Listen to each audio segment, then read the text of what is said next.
irmãos, na verdade, 1 Timóteo 2:12, tá? 1 Timóteo 2:12. Deixa aberto aí, vamos orar. Vamos a partir do verso 11.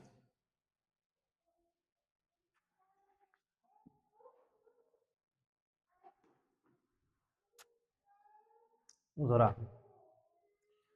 Senhor Deus, nós queremos te agradecer mais esse momento, mais esse privilégio. Senhor Deus, possa usar essa palavra para poder destruir a tua igreja, para poder, Deus, levar o teu povo a um crescimento espiritual acerca deste assunto que tem sido tão distorcido em muitas igrejas. Algo que se tornou comum, até às vezes para nós, mas que fogem e muito daquilo que diz a palavra do Senhor. Por isso, Deus, eu peço, Senhor, me dê graça, sabedoria, direção, clareza, a fim, Deus, que eu possa instruir a tua igreja, o teu povo, acerca, Pai, deste ponto tão fundamental da fé. Eu oro a Deus para que, ao findar deste culto, nós possamos ter uma compreensão clara sobre a liderança da igreja, sobre como isso deve ser feito e o porquê deve ser feito assim. É em nome de Jesus Cristo que eu oro e agradeço. Amém. Irmãos, então, 1 Timóteo, capítulo número 2, verso 12. Vamos ver a partir do verso 11. Vou falar hoje sobre pastorado feminino. Pastorado feminino. 1 Timóteo 2, verso 11 em diante. A mulher deve aprender em silêncio, com toda a submissão. Pois não permito que a mulher ensine nem exerça autoridade sobre o homem, mas esteja em silêncio. Porque Adão foi criado primeiro e Eva depois. E Adão não foi enganado, mas a mulher é que foi enganada e caiu em transgressão. Todavia, ela será salva dando à luz filhos, desde que permaneça com o domínio próprio na fé, no amor e na santificação. Meus irmãos, eu quero hoje falar sobre a questão do pastorado feminino.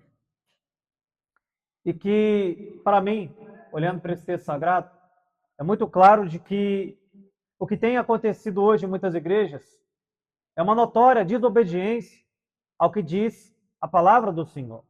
Que a mulher, ela não deve exercer a autoridade de um homem. Ou seja, ela não deve ser uma pastora, ela não deve trazer instrução à igreja, mas que isso foi reservado ao homem. Mas por que será que nós temos tantas mulheres dispostas ao pastoreio e muitos homens que se acovardam da sua responsabilidade? Eu creio que isso tem muito a ver com a cultura, com o liberalismo, com doutrinas e ideologias antibíblicas que foram permeando o seio da igreja. E nós chegamos onde chegamos. Você pode notar que onde há uma pastora, há famílias fracas, há homens fracos.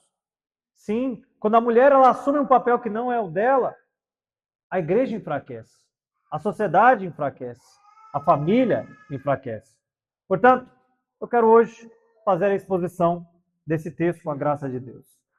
Irmãos, a primeira coisa, a Bíblia, ela proíbe a mulher de ensinar e de ser líder na igreja. E por que isso é importante? Primeiro, porque mais do que falar aqui de um ponto na nossa fé, nós estamos falando de uma atitude de rebeldia de muitos que se dizem cristãos. Muitos se dizem cristãos. Ah, mas a pastora lá é uma bênção. Como essa pessoa pode ser uma bênção em desobediência à palavra de Deus? Você teria coragem de falar que um pastor que rouba, um pastor que adultera, é uma bênção? Que tem uma palavra forte, uma oração forte? Certamente que não. Então, como alguém que está em desobediência à palavra de Deus pode ser uma bênção? Alguém que está em rebeldia contra aquilo que Deus estabeleceu. Deus foi categórico e claro ao dizer: eu não quero que as mulheres exerçam autoridade de homem na igreja. Mas você tem uma porção gigantesca de mulheres que ignoram esse texto ou tentam lê-lo pelo viés cultural para desobedecer a ordem do Senhor. E, obviamente, aqueles que ignoram dão várias desculpas. Não, porque esse texto é muito polêmico, não, porque essa é uma questão secundária, não, porque não vamos tocar nisso, porque é uma questão cultural. E é problemático você usar esses argumentos. Porque se esse texto é fruto da cultura vigente da época de Paulo, nós teremos um problema. Porque há muitos outros princípios que na modernidade deveremos abrir mão. E não é à toa que já tem se aberto mão. Por exemplo, homossexualismo. Você já tem hoje igrejas que são lideradas por um casal, entre aspas, homossexual. E eles veem isso como normalidade. Por quê? Porque eles dão ao amor, eles dão o significado a essa questão conforme a cultura. Conforme aquilo que está no seu coração. E não conforme o que a Bíblia estabeleceu sobre o que é o casamento e sobre o que é o amor. Eu gosto de chamar de teologia da Rede Globo.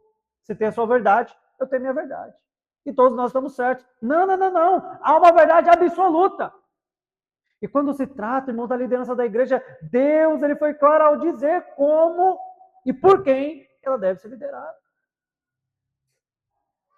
Estava conversando com um irmão ontem, e aí ele me dizia que foi em uma igreja aí, e um tempo atrás, e quem foi pregar?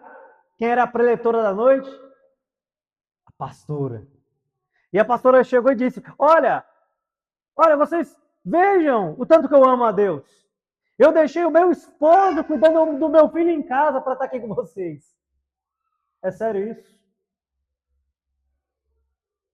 E essas pessoas realmente acreditam que estão fazendo a vontade de Deus. Mas olha o que vai dizer Paulo a Timóteo, no verso 15. Todavia, no caso a mulher, será salva, dando à luz filhos, desde que permaneça com domínio próprio na fé, no amor e na santificação. Ou seja, aquilo que Deus ordenou a ela, ele estava desobedecendo. Cuidar do lar, cuidar da casa, cuidar dos seus filhos. Mas ainda assim ela se colocava numa postura de, olha o que eu estou fazendo aqui. Irmãos, é melhor obedecer do que sacrificar. Tem o Senhor tanto prazer com sacrifícios, quanto que lhe se obedeça a sua palavra? Certamente que não. Irmãos, Deus quer dos seus servos que eles sejam obedientes. Agora, eu não estou aqui, é claro, dizendo que você deve desrespeitar uma mulher lá que é pastora. Por exemplo, eu tenho a tia da minha inquilina lá, ela vai, eu sou pastora. Eu chamo pelo nome, porque eu não reconheço. Não reconheço. É um ato de rebeldia, trato com respeito, mas não reconheço. A gente foi curioso, nós estávamos lá em uma cerimônia de casamento, e aí a cerimonialista, né? Eu quero chamar que é o pastor e a pastora. Porque está tão encralacrado na cultura de que a mulher do pastor é uma pastora, automaticamente, que as pessoas não param para raciocinar o quão ilógico é isso. Você não chama a esposa do médico de doutora, de médica. Você não chama a esposa de um juiz de juíza. Não é assim? Agora, a esposa do pastor é pastora, automaticamente. Isso não tem lógica e nem base bíblica. Nem base bíblica. Então, muitos ignoram isso. Ignoram isso para que possam desobedecer. Porque é mais fácil fingir que o texto não está ali. Você pode pecar com a consciência mais tranquila. Mas, irmãos, nós não podemos fazer uma relação de mandamentos que nós queremos obedecer em um quadro, em outro quadro, uma relação de mandamentos que nós não queremos obedecer. Ou nós obedecemos a Bíblia por completo, ou nós não obedecemos. Ou nós somos cristãos e ser um cristão e andar em obediência à palavra de Deus, ou nós abrimos mão dela. E dizemos, como diz o mundo, a Bíblia ela tem uma mensagem bonita. Algumas partes da Bíblia são tão interessantes, e por aí vai. Mas então, digamos de maneira descrachada que ela não é a palavra de Deus. Porque no fim, quando você põe uma mulher ali e a ordena como pastora, é isso que você está dizendo de maneira prática. Eu quero tentar mostrar isso aqui. Então, mais do que falar sobre esse assunto, eu quero falar de uma atitude em relação à palavra. Sim, é incrível, irmãos, como o homem, ele é capaz de torcer a escritura para poder se autossatisfazer. Então, por exemplo, sobre filhos. Quando nós falamos sobre filhos, filhos são bênção de Deus. Aí as pessoas dizem, não, mas é muito difícil ter filhos nesses dias. As coisas são tão tenebrosas. Mas eu te pergunto, quando foi que foi fácil ter filhos? Na época de Moisés, quando estava matando criança? Na época de Jesus? Quando havia um decreto para matar a criança também? Na Idade Média, quando não tinha saneamento básico, boa parte das crianças nem nome recebiam quando nasciam? Porque era precário, boa parte delas morriam ainda na infância. Quando, irmãos, neste mundo criado por Deus, foi fácil ter filhos? Nunca. Mas tudo bem. Alguns rompem com essa ideia e até têm 1, 2, 3 filhos. Mas aí agora vem a questão: como educar os filhos? E aí, para isso, muitos ignoram que a Escritura vai dizer. A justiça está ligada ao coração de criança, a vara da disciplina afastada dela. Então, eles adotam para si o quê? Uma educação positiva. Está vendo, meus irmãos? Como muitas vezes nós torcemos a Escritura ou adotamos os princípios da época para não obedecer a palavra de Deus. É muito mais fácil. É muito mais fácil. Então, por que isso aconteceu? Eu creio que primeiro por causa do liberalismo teológico. O Wayne Grudem, ele vai ligar, por exemplo, o feminismo na igreja ao liberalismo teológico. Então você nega a veracidade da Escritura como palavra de Deus. Você já ouviu aquela frase? A Bíblia contém a palavra de Deus, mas não é a palavra de Deus. Parece bonitinho, mas é completamente antibíblico. Porque, irmãos, se na Bíblia ela contém a palavra de Deus, ela também contém aquilo que não é a palavra de Deus. Simples. Se há aqui nesse livro coisas que são inspiradas e coisas que não são inspiradas, nós temos um problema. E um problema muito sério. Porque a Bíblia já passa a ser um livro não confiável. Ou de Gênesis e Apocalipse é inspirado por Deus, como Paulo vai dizer lá em 2 Timóteo 3, 16, 17, que toda a Escritura é inspirada por Deus, apta para o ensino, para a repreensão, para a educação na justiça, para que o homem seja perfeito e perfeitamente habilitado para toda boa obra, ou ela não é a palavra de Deus. Agora, temos outro problema. O que é a palavra de Deus? Quais são as porções da Escritura que são inspiradas e quais porções que não são? Está vendo o problema a qual nós metemos? Então, qual parte Paulo falou inspirado e qual parte ele falou não inspirado? Então, muitos vão dizer, não, porque isso aqui Paulo está refletindo a cultura de sua época. E aí, nós teremos também que negar aquele texto que ele condena o homossexualismo, lá em Romanos 1. Nós teremos que negar os textos que ele condena inúmeros pecados. Ora, irmãos, primeiro, se nega a Escritura. Depois se rejeita Paulo. Esse é o efeito dominó. E as igrejas liberais, portanto, elas foram as primeiras a adotar o feminismo. Sim. E qual o problema disso? Isso pode parecer um mero detalhe no seio de Cristo. Mas não é. Porque quando você quebra um princípio bíblico, os outros vão caindo como efeito dominó. E assim foi. Eles primeiro começaram a aderir pastorado feminino, depois homossexuais, depois passaram a ordenar os homossexuais. E como está a igreja hoje na Europa e nos Estados Unidos? Morta. Morta. A gente tem que exportar missionários daqui do Brasil e de outros cantos do planeta, porque a igreja lá existe, mas está morta. Agora, uma geração nega um princípio da palavra. E então, a outra geração vai negando outros. Olha onde nós chegamos, irmãos. Olha onde nós chegamos. Numa batalha, o inimigo ele só precisa disso aqui, é uma brecha. Uma brechinha pequena para poder conquistar o território. Irmão, o Satanás ele é sagaz. Ele apenas deseja 1 centímetro de brecha no meio da igreja, para que ele possa destruí-la de dentro para fora. De dentro para fora. Alguém diz, conceda 1 centímetro ao pecado, ele conquistará 1 quilômetro. Isso é uma realidade também sobre as forças de Satanás. É por isso que as igrejas da Europa, dos Estados Unidos, morreram. O berço da nossa fé, irmãos. O berço de João Calvino, de Martin Lutero, de Martin Bucer, de Zwingli.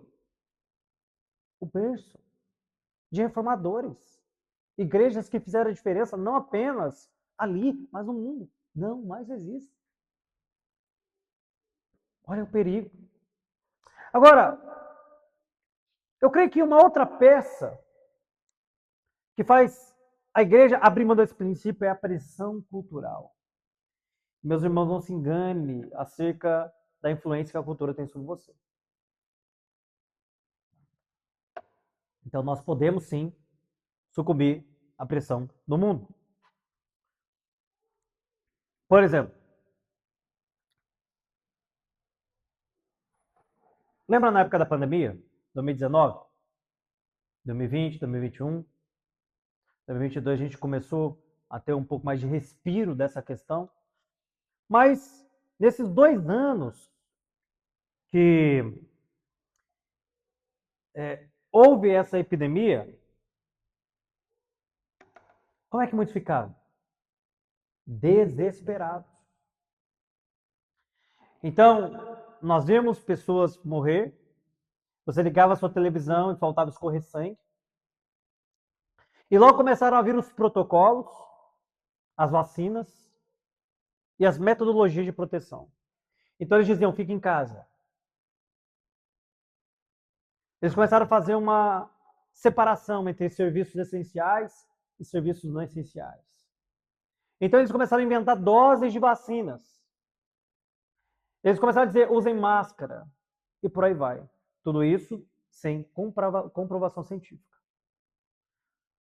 E hoje, é claro, 2026, nós já sabemos que isso foi um grande tiro no pé. Isso estragou a economia mundial. Aqui no Brasil foi um desastre. Muitas vacinas, ao invés de terem um efeito positivo, porque parece que uma vacina existe, tiveram um efeito contrário, provocando trombose, problemas cardiovasculares e até mesmo no cérebro. É comprovado. Muitas dessas vacinas que foram aplicadas, elas foram depois proibidas. De maneira que as pessoas foram apenas um experimento social. Ou, melhor, um experimento científico e muito mal sucedido. Mas veja, a pressão era tanto, toma vacina, injeta e põe máscara e tira máscara e se tranca e faz bunker, que muitos o que cederam. É a pressão cultural. Vou te dar um outro exemplo.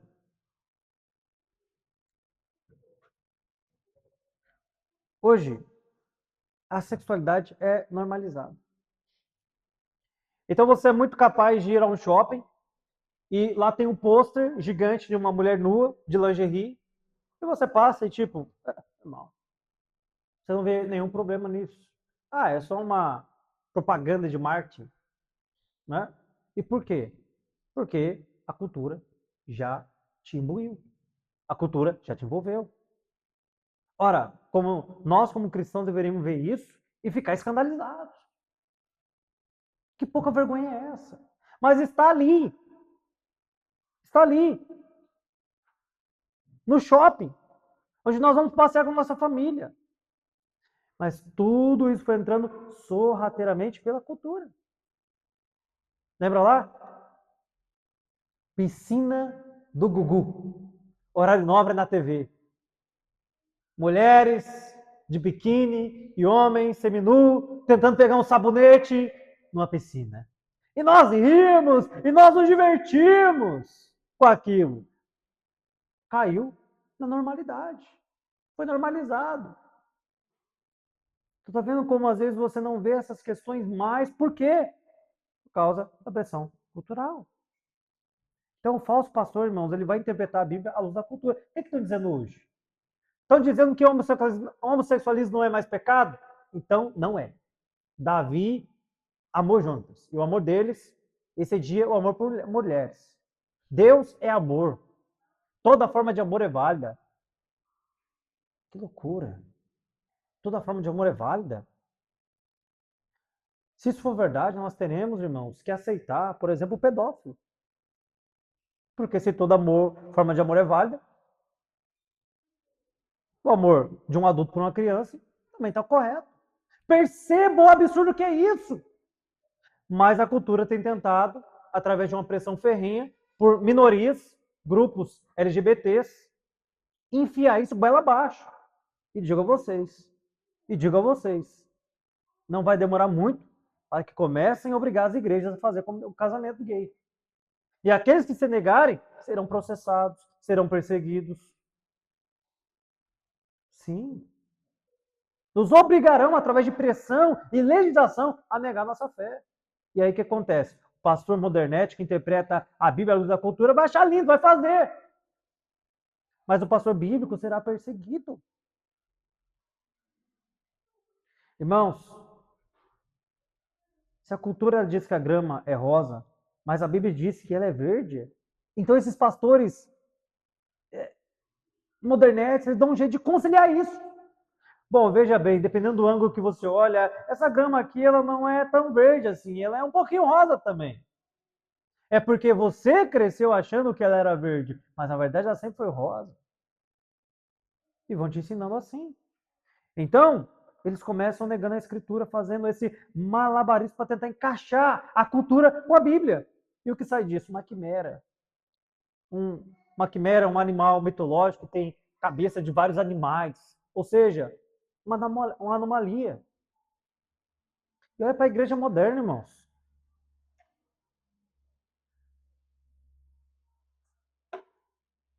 Por isso, o falso pastor não se define, irmãos, por roubar, adulterar ou coisa do tipo, mas por querer agradar os homens mais que a Deus. Lembra lá, Saul? O pessoal estava pensando, Saul, estão vindo ali, ó, os nossos inimigos. E estava lá o sacrifício, e Samuel estava demorando. E o povo, Saul, vamos! E aí Saul fez o quê? Foi lá e sacrificou. Era para ele fazer aquilo? Ele podia fazer aquilo? Não! Mas ele cedeu à pressão do povo e desobedeceu a Deus. Lembra Arão? Moisés sobe para poder receber a lei do Senhor e o povo começa a falar: Moisés morreu! O Arão, faz um Deus para a gente. Começam a pressionar Arão. E Arão faz um bezerro de ouro. Pressão do povo. Irmãos, muitas vezes nós podemos também ceder ao povo. Não, qual é o problema? Hoje a mulher ela tem direitos iguais. E ela pode também ter o direito de ser pastora, ela pode também ter o direito de ser uma pregadora, ela pode também ter o direito de fundar uma igreja e conduzir essa igreja. Percebe a loucura que é isso? Eles negam, ou elas negam, o que diz a palavra de Deus pelos seus direitos pessoais, pelas suas vontades. Então, o que já está em xeque aqui não é mais a obediência à palavra de Deus, mas é fazer aquilo que é minha vontade. Ou seja, não é mais edificar o reino de Deus, mas edificar o meu próprio reino. Com as minhas regras, com a minha teologia, do meu jeito. Isso é só a ponta do iceberg. Porque, como eu disse, quando você nega um princípio bíblico, é um efeito dominó. Vários outros vão caindo. Pastor, o senhor está usando uma falácia lógica aí. Sim, o senhor está falando que um pequeno detalhe vai causar algo desastroso. Não, meu irmão, já aconteceu. Nós temos o tempo, nós temos a história para provar. Eles abriram lá em 1850, 1970, 1990, as portas. Eles abriram as portas para o pastorado feminino. E o resultado foi desastroso. Desastroso. Eu estou falando com base naquilo que já aconteceu. Agora, o princípio aqui. Anos de mentira te impedem de ver o óbvio. Então você passa a vida inteira, por exemplo, ouvindo que a grama é rosa. Aí chega alguém que diz para você que a grama é verde. Como é que você fica? Você, além de não enxergar, tende a ficar ofendido com quem disse a verdade para você.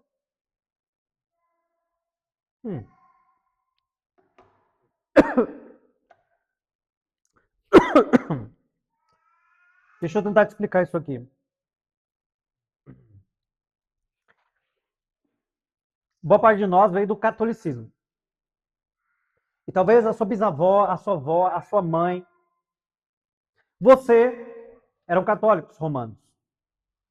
E aí você cresceu com a sua mamãe te levando para a igreja católica. Então ela chegava lá, endeusava o padre, endeusava os sacramentos. Ele apontava, olha aqui, essa aqui é Maria, essa aqui é Aparecida, faz o sinal da cruz. Se ajoelha. Aí no final da missa, ele comprava pipoquinha para você. Olha, filha, come a pipoquinha com queijo. E aí você cresceu assim. E aí quando você chegava em casa, o seu pai, a sua mãe começava a conversar um pouco da liturgia. E aí chegando no dia 2 de outubro, falou, olha, a gente vai lá na Basílica em Aparecida, viu? É o dia de Aparecida. E nós vamos lá, porque nós somos devotos de Aparecida. Mamãe, papai, quem foi Aparecida? Ah, Aparecida foi uma mulher muito maravilhosa. Foi um milagre encontrado no como é que é o nome do rio agora? Esqueci. O Paraíba. Ah, foi um milagre, pescadores encontraram, você conta a história de Aparecida para eles, seu filho, sua mãe contava para você. Aí você chega em casa, a sua mãe e seu pai falam, olha, você viu os coroinhas, como eles são legais, como eles são bacanas, como eles ajudam o padre. Eu queria que você fosse coroinha também para ajudar o padre. E aí você cresce dessa forma. Então chega alguém e diz, olha, não é assim. Biblicamente, isso é idolatria. Biblicamente, essa interpretação está errada. Biblicamente, não é por esse caminho. Como é que você vai se sentir ofendido? Às vezes até irritado. Porque toda a sua vida foi um engano. Aquelas histórias que sua avó, que seu pai contaram para você, não refletem o que diz a palavra de Deus. Aí você diz, mas minha avó fazia assim, minha mãe fazia assim, eu também faço. Mas lembra que eu falei no domingo passado, irmãos? Eu fiquei 10 anos de uma igreja evangélica e eu aprendi tudo errado. Fui fazer seminário e tudo mais. E quando eu voltei, depois de 10 anos de entrega, de sacrifício, alguém chegou e falou, olha, o que você creu, o que você crê, infelizmente, está errado. E eu tive, irmãos, que entrar em um processo de reaprender. E é difícil. Porque é, em outras palavras, admitir que você creu em uma mentira, em um engano. É humilhante, de certa forma. Mas o que está em xeque é a verdade? É a verdade?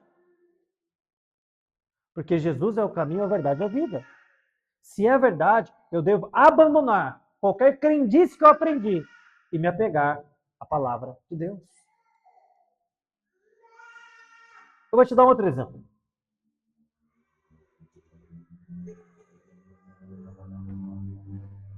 Vou te dar um outro exemplo.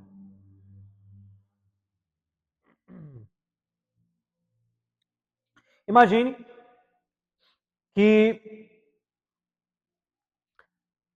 a sua mãe te ensinou a fazer frango com as coxas do frango cortado. Então, toda vez que ia fazer frango, você cortava as coxas do frango e colocava lá. E um dia você pergunta, mamãe, por que nós cortamos as coxas do frango? Que segredo é esse? Aí sua mamãe te diz, eu não sei. É que sua avó me ensinou assim. Pergunte a ela. Aí você vai até a sua avó e diz, vovó, por que você cortava a coxa do frango para poder assá-lo? Aí sua vovó diz, eu não sei. A sua bisavó fazia assim, pergunte a ela. Aí você vai até a sua bisavó e diz, por que, bisa? A senhora cortava a coxa do frango. Tem um segredo, deixa ele mais suculento, como é que é? Ela diz, não, minha filha, é simplesmente a forma da bisa era muito pequena, então para caber o frango inteiro, eu tinha que cortar as coxas. Perceba, uma vida inteira praticando algo sem entender o motivo. Então, muitos de nós somos assim. Nós não questionamos o porquê fazemos o que fazemos. Nós simplesmente fomos ensinados e seguimos crendo que aquilo é o correto. Mas muitas coisas estão erradas. Ou seja, nesse exemplo era só uma questão de praticidade. Nada mais, não havia nenhum segredo. De maneira que, no presente momento, aquela moça poderia fazer o frango inteiro, sem cortar as coxas do frango. Mas se passou a vida inteira aprendendo algo. E se alguém, às vezes, até fala, olha, faça o frango inteiro. Mas minha mãe cortava as coxas do frango, a minha avó cortava as coxas do frango, a minha bisavó cortava as coxas do frango. Só eu vou fazer ele inteiro. E você se sente até um rebelde, contrariando a tradição familiar. Anos e anos de mentira pode te pedir de ver o óculos. E o pior cego, irmãos, é aquele que não quer ver. É aquele cuja verdade está exposta em sua cara e ele a nega. Porque a realidade é muito dura. Ele tem que negar a sua vida. Ele tem que negar talvez 10, 20, 30 anos de fé. Para que então possa começar tudo de novo. É o caso da pastora. Hoje nós estamos imbuídos nessa cultura onde você tem pastor à torta e direito. Mas está errado. Isso aí tem 176 anos. É recente, é moderno. Mas eu imagino que nenhum de vocês tem 176 anos, tem? Não. A maioria de vocês acho que não passa aí de 65. Nós crescemos imbuídos, envolvidos nessa cultura. E para nós, às vezes, pode ser algo até normal, mas não é. É antibíblico. É antibíblico. Irmãos, a galinha acreditar que é uma águia, não faz dela uma águia. A galinha cacareja. A águia grita, grasna. É diferente. A galinha não consegue voar. A águia alça altos voos. Não tem comparação.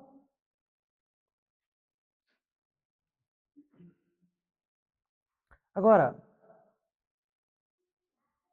primeiro, Paulo é claro a dizer que a mulher não deve exercer autoridade de homem. Então, este texto ele é muito esclarecedor e ele é corroborado, irmãos, por toda a Sagrada Escritura. Cite uma mulher no Antigo Testamento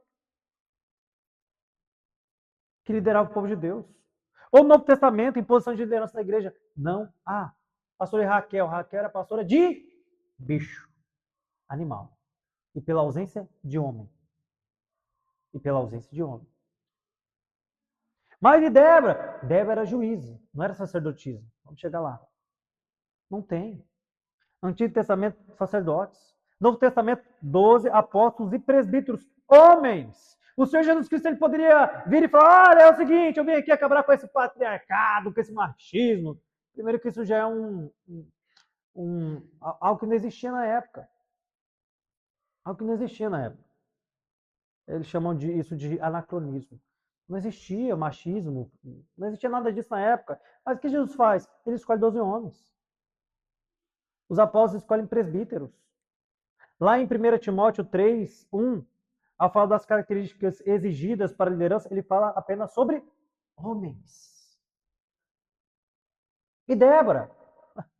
Débora foi juíza, não foi sacerdotisa. E ainda assim, ela vai dizer que é uma vergonha para o outro governador lá. Agora, observe o contexto do livro de Juízes. O livro de Juízes é literalmente um livro de juízo. Onde Deus tinha que levantar governantes, os juízes, porque o povo constantemente desobedecia a Deus. Constantemente. E até mesmo os juízes ali eram usados por Deus e depois lançavam mão à iniquidade. Mas teve uma exceção para mostrar, irmãos, para mostrar a dureza do coração do povo.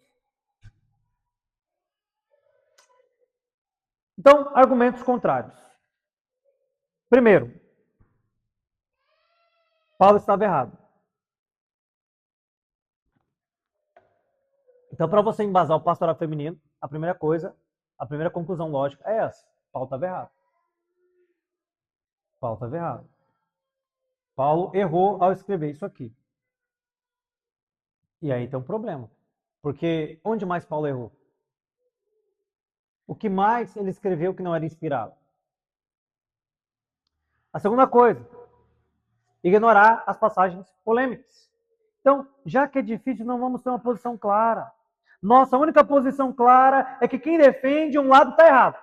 Então você defende que pastorado feminino é antibíblico, então você está errado. Já tomou um lado, meu Deus do céu. Você não percebe?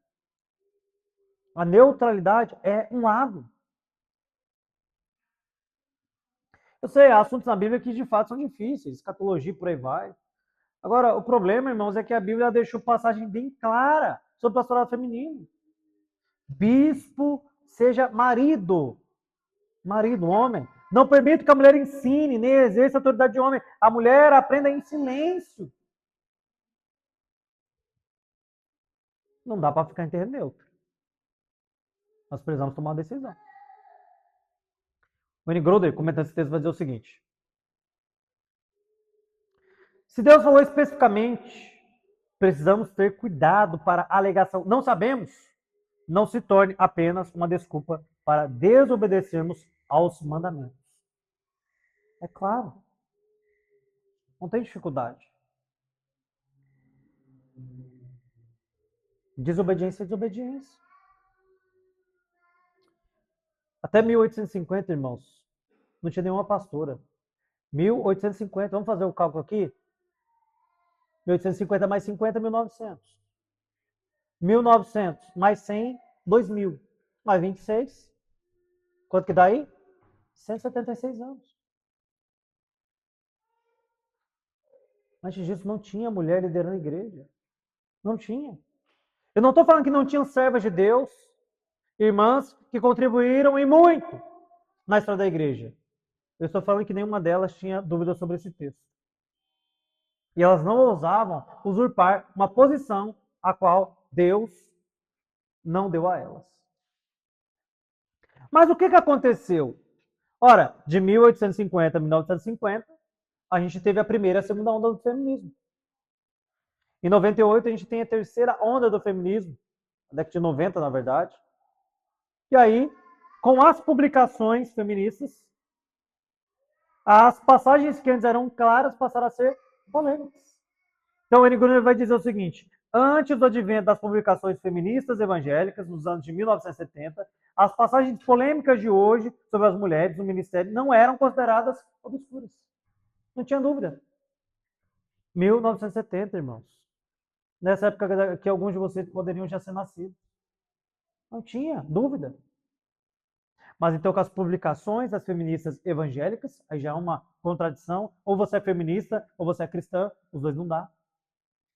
Começou a se questionar, peraí. E aí? Paulo está errado. Então veja, irmãos, que tratar desses assuntos claros, às vezes é ser taxado de polêmico ou sem amor. Mas não. É justamente porque amamos e amamos a Deus em primeiro lugar, amamos a verdade, que temos que expor. Lembra Lutero? Todos acreditavam em uma mentira. E Lutero foi e falou, não, está errado. Se não fosse a coragem de Lutero, você estaria comprando pedaço de cruz e pedaço através de Jesus, até hoje. Mas porque Lutero se levantou e disse, não, assim diz a Bíblia. O justo viverá pela fé. É que pela fé nós somos salvos. William Wilberforce, talvez você não saiba quem é, mas William Wilberforce, ele foi aquele que se levantou contra a escravatura, em uma época que a escravidão era normal. Então ele se opõe a isso, mas Wilberforce é normal, todo mundo tem escravo, olha, tem cristão que tem escravo aí também. Nenhum homem tem direito de roubar a vida de outro homem. E através dele, como efeito dominó, a escravidão caiu no mundo inteiro. Mas se você tiver falado, não, é muito polêmico, eu não vou mexer com isso, é algo que é cultural, é algo que é mundial. Não, ele não se calou. Mas por que muitos pastores não falam isso? Porque são covardes. Porque não querem se meter em encrenca. E você sabe como as mulheres são pavorosas, né? Elas vão para cima, e elas fazem barulho, e elas gritam, mexeu com uma, mexeu com todas. Isso só quando é coisa de seu interesse, né?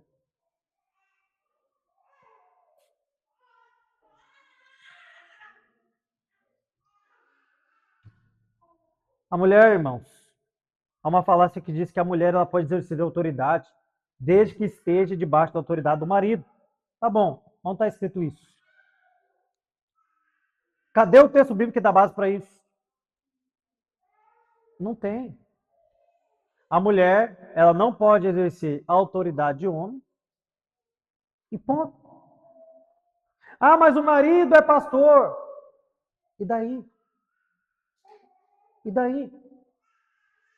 Não, mas ela vai estar debaixo da autoridade dele. E daí? Por acaso a autoridade do marido é maior que a autoridade da Sagrada Escritura? Não é. Não é. Agora, Gálatas 1:9 vai dizer uma coisa bem clara. Que ainda que um anjo de luz apareça pregando outro evangelho que não seja este, seja anátema, maldito. É isso que a Escritura diz.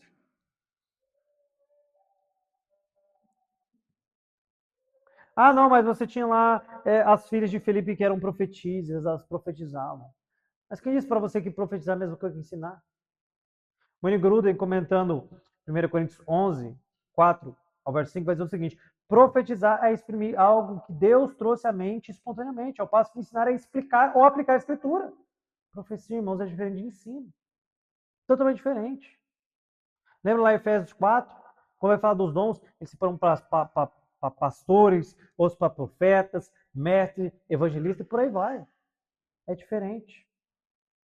É diferente. Godem vai dizer o seguinte: era o ensino e não a profecia que provia as normas doutrinárias e éticas pelas quais a igreja se norteava. Eu sei que isso se inverteu um pouco em nossos dias. É a profecia que coordena a igreja, né? A maioria delas. Mas não foi assim. Sempre. Desde a igreja primitiva, o que coordenava a igreja? A doutrina. É por isso que Paulo escreveu 14 cartas à igreja. Para o quê? Para estabelecer doutrina, para estabelecer ensinamento, para dar direção. Sim. Nós não vemos Paulo aqui, por exemplo, profetizando. Não vemos. Ensino e liderança são elementos interligados. Não tem como separar. Não, mas ela prega, mas não é pastora. Está ensinando. A igreja. E qual o problema disso? Porque, como eu disse, igreja onde há pastoras, há famílias doentes. Há homens disfuncionais em sua função. Há mulheres disfuncionais em sua função. Que não compreendem o que é ser o sacerdote do lar. Porque tem uma sacerdotisa ali. Mas não apenas isso. A sociedade fica doente quando a mulher não entende a sua função e quando o homem não entende a sua função. E a igreja fica doente. Não tem como quebrar um princípio da palavra de Deus e achar que as coisas vão dar certo. Não vão dar. Não adianta. O problema, irmãos, é que o feminismo masculinizou as mulheres e afeminou os homens. E então você tem pastora, mulher pipocando em todo lugar, assim, na igreja. Não, eu quero falar, eu quero profetizar, eu quero ensinar. E os homens? Os homens se escondem, se acovardam. Por quê? Porque foi negligenciado um princípio da palavra de Deus. É para o homem. É para você. É a sua responsabilidade. E isso começa no seu lar. Você é o sacerdote da sua casa. Você é o pastor da sua casa. E se alguém tiver que liderar a igreja, será você, não a sua esposa. Deus instituiu isso a nós, homens. E não podemos fugir, irmãos, da nossa responsabilidade. Então, onde há na Bíblia toda um só exemplo de mulheres ensinando publicamente ao povo de Deus congregado? Em nenhum lugar. Mas tem muita pastora ungida. Onde? Eu não conheço. Nenhuma. Como alguém pode ser ungida, separada, se ela está em desobediência a Deus? Irmão, não tem lógica isso. Não, mas é porque ela tem uma oração forte, ela fala bem. E daí? E daí? Está em desobediência à palavra de Deus. É claro que para o padrão todo do evangelho que se tem por aí, ela pode ser ungida. Mas vamos pegar aqui apenas 3 exemplos. Aquela Valnice Milhões. Isso. Profetizou a vinda de Jesus. Não veio.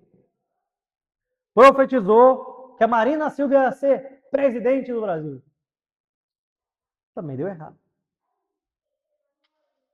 Ellen White, a grande profetisa do Adventismo. O fundador do Adventismo, ele reconheceu que ele estava errado. Mas a profetisa Ellen White disse que não. E então, os seus discípulos fundaram uma nova religião. Isto é, uma seita. Profetizou um monte de coisa. Errado. Deus Etioca. Muitos gostam dessa aí. Uma pastora ungida que ajudou a disseminar a teologia da prosperidade no Brasil. Parece que o bom e velho Paulo estava certo. Porque Adão foi criado primeiro que Eva. E Adão não foi enganado, mas a mulher foi enganada e caiu em transgressão.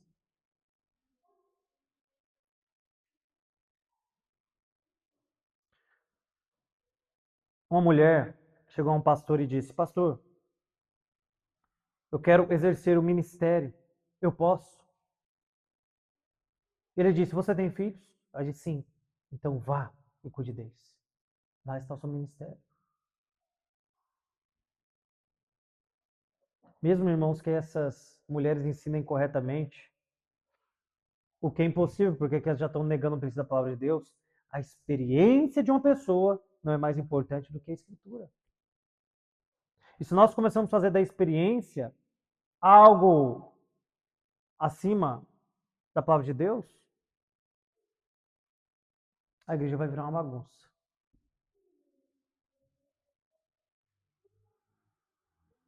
Sansão era ungido, mas saiu com prostituta. Desobedeceu os pais. O fato, irmãos, dele ser usado não anula o fato de ele fazer coisas que transgrediam a palavra de Deus. Balaão, profeta, falso. Mas Deus abençoou Israel por meio dele. Ser usado não quer dizer nada. A grande questão é aprovado? E só é aprovado quem tem conformidade com a palavra.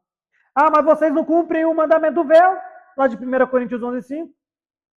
Então veja bem, você argumenta sobre o erro do pastorado feminino, e qual é a sua resposta? O seu argumento está errado, pastor. Não, não, não. O seu argumento é, não, mas vocês não obedecem o mandamento do véu. Primeiro, nós obedecemos sim.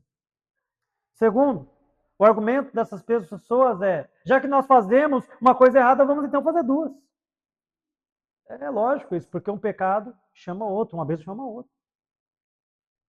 Agora, o texto deixa claro, irmãos, que o não uso do véu era símbolo claro de insubmissão feminina e desonra ao marido. Hernandes Dias Lopes, comentando esse texto, vai dizer o seguinte: véu era decência. Só prostitutas e sacerdotisas não usavam. Então, inclusive, alguns vão dizer que havia uma seita onde as mulheres elas não usavam véu como símbolo de insubmissão. Então, por isso, Paulo vai dizer: vocês são cristãs. Por isso, usem o véu como símbolo da submissão ao seu marido. Você é submissa ao seu marido? Você está usando o véu. E se você é insubmissa, você está em rebeldia, está em pecado. Agora, os elementos culturais, eles podem passar, mas o princípio não. Usa véu hoje? Não usa. Mas tem que ser submissa? Tem. Agora, por exemplo, nós tivemos aí na década de 60 e 70 um movimento feminista com mais fervor, e eles usavam uma calça chamada bloomer, a calça de boca de sino. Não era por estética, mas era um protesto contra o patriarcado. Dessa forma, irmãos, seria pecado você usar essa calça. Por quê? Ela é um claro ato de rebeldia. Por exemplo, o que é isso aqui? Hã? O que é isso aqui? É um anel isso aqui. O que ele simboliza? Uma aliança. É o cultural. Mas cai bem eu sair por aí sem meu anel, que representa minha aliança? Cai bem? Que mensagem eu passo? Estou na pista. Vem que tem. Né? Não é isso? Estou livre, desimpedido. Essa é a mensagem que passa. Agora, adianta também eu usar esse anel, aí eu dou uma surra de manhã, de tarde, de noite na minha esposa? Adianta? Não adianta. Não adianta. É um símbolo, mas que transmite uma mensagem. Eu tenho uma aliança de Deus com essa mulher, com esse homem. Então, usar o véu hoje significa o quê? Que você é CCB. É isso.